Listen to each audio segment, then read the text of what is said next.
Менің сұрағым қаржы министріне арналады. 18 қарашада мәжілісте біздің фракция депутаттары мен басқа да әріптестеріміз жалпы 359 миллиард 100 миллион теңге сомасындағы субсидиялар бойынша берешекті төлеу мәселесін көтерді. Оның 194 миллиард 800 миллион теңгесін осы күнге дейін өтеу қажет болатын. Яғни бұл субсидиялаудың ақпараттық жүйесіндегі фермерлердің тексерілген және мақұлданған өтінімдері. Ауыл шаруашылығы министрлігі қосымша қаржыландыру жөніндегі ұсынысты қаржы министрлігіне жолдады. Осыған байланысты менің сұрағым, жылдың соңына дейін субсидиялар бойынша берешек толық төлене ме?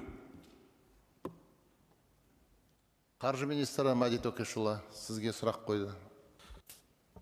Жигули Молдағұлы, сұрағыңызға рахмет.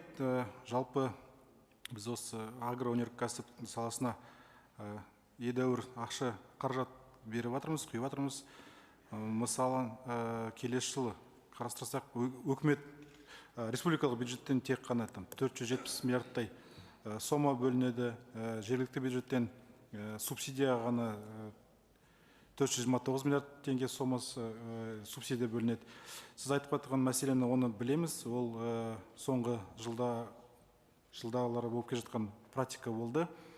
Енді сіз айтқан 194 миллиард теңгені жылдың аяғына дейін толық төлемейміз. Оны жартылай енді қарастырып көреміз біріншіден. Екіншіден оны енді тек қана республикалық бюджет емес, оны жергілікті бюджетпен бірге қарастыратын боламыз. Рахмет.